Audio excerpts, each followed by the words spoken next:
Hello, my name is Mackie, and we like to welcome each and every one of you to the 2026 League of Legends season. Actually, I'm recording this on December 1st, 2025, 7:04 p.m., and it is not 2026, not yet.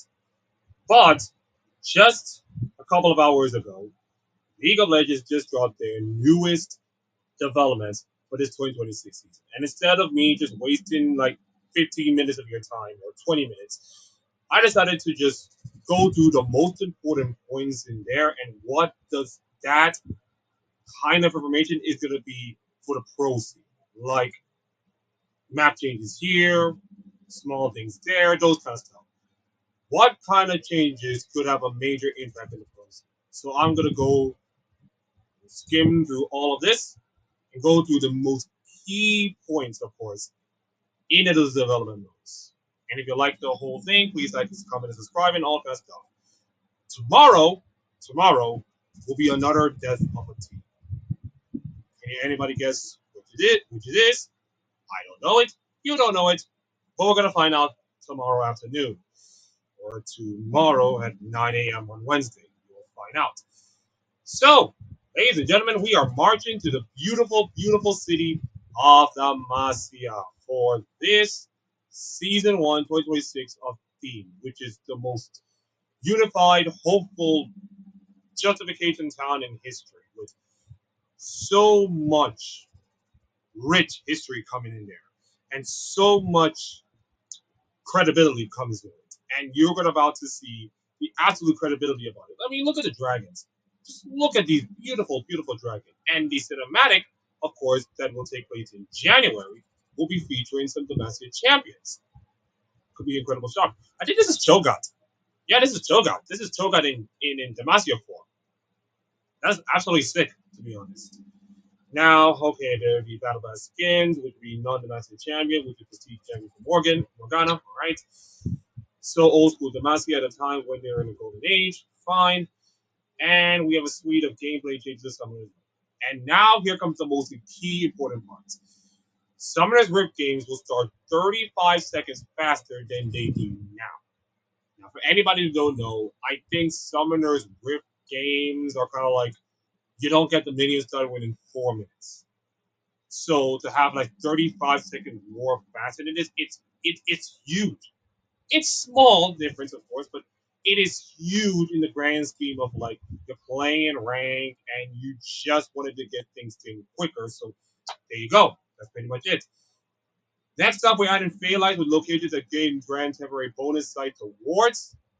That's also a huge deal because when it comes to vision control, especially in a game of League of Legends, especially for a pro seed, that may be a huge deal. Especially vision control, objective control is going to be a huge, huge, huge deal within the context of the game. So having fair license it will give you more vision in the space that many people do not know about. Like you want to get vision on Baron, or you want to get vision on like a single Drake.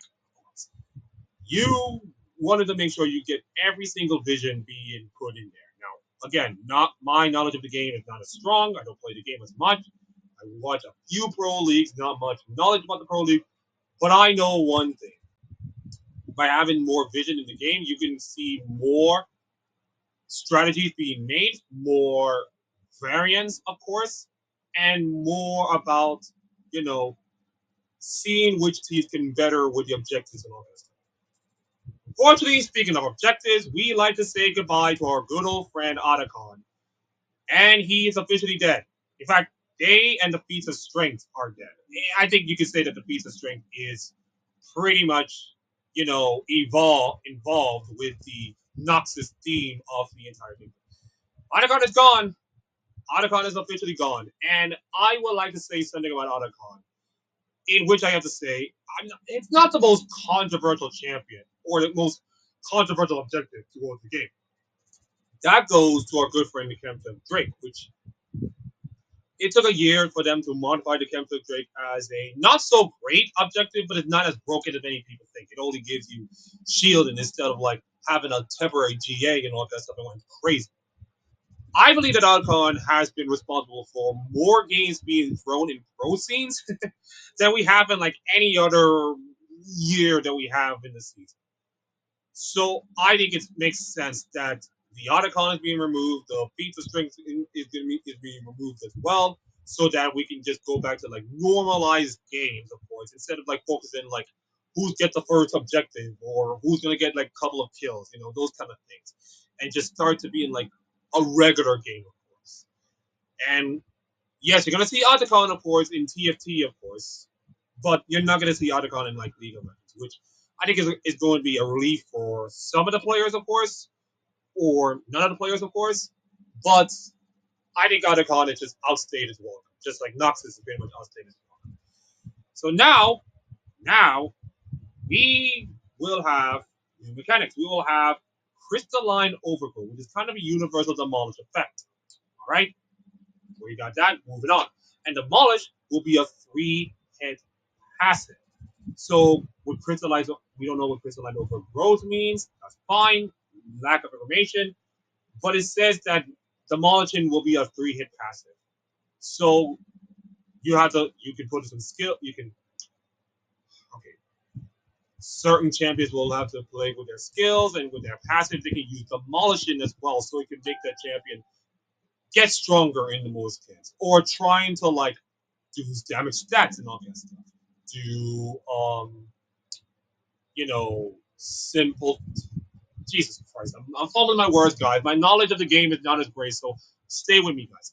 I believe that this is a huge deal with the crystalline overgrowth. I think it's a huge deal with the demolish effect that is going to be huge for like farming and putting damage on champions and putting damage on towers, of course. Such little things will be huge. So I think demolishing the game is great. Now, plates will remain on turrets and have been added to the inner and inhibitor towers with no increased gold added to the map. Yes, so we got regular plates for the outer towers, your tier 1 towers. But it will be added with the inhibitor towers as well. So to get gold plates here, gold plates in the second tier, gold plates on the inhibitor towers, and the weird news about it is that no gold is being increased added to the map. The gold will be probably, as I think I heard it from David Steinlock in his short, that the gold will be pretty much spread out throughout all the teams instead of just having one person taking all the gold itself. And having more gold in the game will be so dynamic, of course, within the confines of the game that makes me feel like if we get more gold and have more items, we have a shot of winning the game instead of just having this. And also, it kind of like negate this. It kind of has a little slingshot effect, of course. That there's now well, not it's there's not it's not there's not much gold, of course. There's not much gold, as you said, no increased gold added to the map. But it have like a little bit of slingshot effect, of course, when you see like a lot of plays being poured in, and then you can get like $50 of value or $100 of value. It's not going to be as much, but it's going to be as huge. Small pieces to make your chances of winning grow higher, your chances of overcoming the deficit so higher. So that's what I'm saying. And now, ladies and gentlemen, it's pretty much my favorite thing. One of my favorite things. Role quests. Now, in case everybody don't know, in case everybody doesn't play TFT or the PvE sets, this new TFT is called the new TFT set called Lords and Legends. And the crazy thing about Lords and Legends is that in order for you to get that specific champions, you have to complete different quests. Like if if a Ambessa 2 dies, I know it's going to be a spoiler here. If an Ambessa 2 dies, you get Mel. If you win streak with Shurima, you get Renekton. If you lose streak, you get Gnosis. Those kind of things. Those quests. It's that if you complete a certain quest, you get certain champions. If you get certain champions, you have a shot of actually winning the game. So I believe that League of Legends is trying to imitate what TFT is doing for this current set and adding roles to different champions. And these are come from mid, top, AD, and jungle, of course, with support and all kinds of stuff. And you'll get progression by CS and fighting to get into towers in your lane to get an objectives. So I'm going to piece through all of that. So top laners will get an increased level gap. So normally it'll be like level 16, level something. They're gonna get more, like 17, 18, maybe 19 if they're lucky, and more XP from all sources and access to teleport, and which will get upgrade if you took it in Champ Select. So top laners will get additional levels, not just level 16 levels, but they will get like level 18, level 19, and be like the most dominant, stronger champion ever. Think Cassante, for example. I mean, Cassante is like the most obvious example, most broken champion in probably in existence, of course. He could be he's already powerful like level 16. But if he gets to like level 17, level 18, and then of course early teleport, that could be the difference between winning and losing a game. Think about this. Imagine if Cassante did all those objectives like around 15, 20 minutes, and he get objectives. He could dive in bot tower and get some early kills or get assistance to early kills and push the game forward. It will be huge. It will be huge for that top laner. So it makes the top laner even more powerful than it is right now. I mean, yeah, top laners are always powerful, but they never like you know have this kind of objective to like win lane, win game kind of thing. So I think this top lane increasement will be huge. Mid laners will get free tier 3 boots and a faster recall. This is marvelous. Ooh, this is huge. You you know, Smolder, Azir, Oriana, those kind of mid lane champions. By by doing all these objectives, you get a free tier 3 boots. Free tier 3 boots. It could be like mobility or armor or magic resist, all those kind of tier 2 boots. But also a faster recall. Imagine your recall. I mean, I think the early recall is like what 20 seconds. You can get it for like 15 seconds or less. Not specifically, but you're gonna get it for like shorter amount of time. And that short amount of time of recall could be massive because you might face an objective fight, you may face a team fight, you may face like one of those huge early game situations that could be huge. And by having this objective, of course, or by having making the objective, you may have to, make the other mid laner look absolutely stupid. So having that mid laner quest will be huge. Now for the bot lane. Oh man, yeah, we all know that ADC is we all know that ADC is getting broken, but never to this extent. So the ball laners, by completing the request, will get a lump of gold, an increased gold for the rest of the game, and a seventh item slot. So ADC is gonna get way more broken than it's already been right now. Way more because of this. And listen, AD carries, as we've seen from like Worlds and all these other tournaments are like the biggest deals. We saw like Gumi Yushi, who by the way is gone to HLE, become Worlds MVP because of that. ADC is huge, and this is also huge for them because you're gonna get a lot of gold. You're gonna get more gold in the game. You're gonna get another item on top of the already items that you have: your Kraken Slayers, your boots, your Mortals Reminder or something. Lord Dominic's Reminder, of course. You get all of those, and you get an additional item. And that one item could be the key to be like the best carry ever and go like 10, 2, and 6 and win the whole game, or like finish flaming out and lose. But I think the seventh item slot for the 80 carry and for the gold and all that stuff will be huge, will be massive. Now, for jugglers, they will see their smite deal more damage, which is gonna be huge for like getting objectives and all that stuff and making sure that your Varus is not going to get any objectives, man. But your smite will get deal more damage, which is huge. You get more gold and XP from jungle cap and bonus move speed in the jungle. So additional movement speed will be huge. So you get more gold, more XP from your crabs. I think they still have the grubs. I think yeah, they still have the grubs. You're gonna get XP from your crafts, your grubs, your blue buffs, your red buffs, your wolves, all this kind of stuff, and you're gonna get more from it. And and if you get more smite damage, that could be critical in a game like this. That would be critical in a huge league game, of course, when it's like it comes down to like the elders. Elder Dragon. Yeah, we all know these things come down to Elder Dragon. It comes down to Elder Dragon. It's you have a huge damage might, and it's coming down to like 3,300. That's my damage could be huge. That's my damage could turn the game on its head. So this is gonna be huge for junglers. And for support, don't worry. Supports will be fine. They will get discounts on control wards, more gold over time, and a new control and ward slot. Nice, nice stuff. So you're gonna get discounts on the control wards, you get more gold, and then have a new control ward slot. So supports will be more active than ever. I mean, Kyria could be more beneficial than that because he is the best support ever. But supports are gonna be like more active than it is right now with more wards, more control. And I think this relates to the I think it relates to what we come earlier about, let's see, it gives you the phalanx thing, which is grant you temporary bonus vision to wards. Imagine having this with the additional control wards that you have. That'll make support feel like way more impactful. It makes shot calling way more important, and it's gonna make support game looking absolutely good. So I think you can say that these quests are gonna be huge, but we don't know what kind of quests they're gonna do. But by doing all these quests, you're gonna make this. It's gonna make this game far more enjoyable than many other things will do. But in order to do that, you have to do quests, and that means you have to do.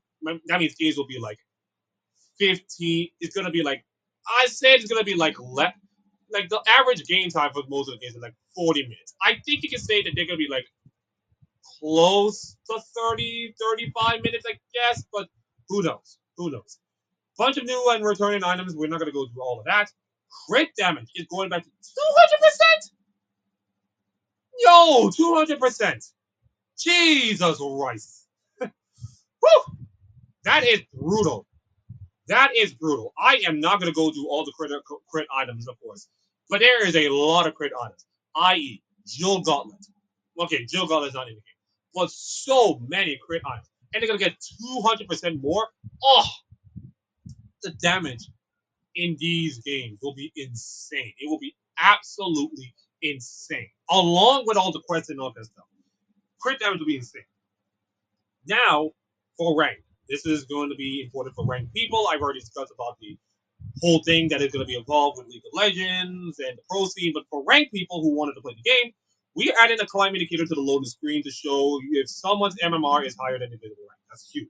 And we'll bring back Flex MMR closer to solo such Sudoku to next more games, improving autofill to be better matched with autofill players by role.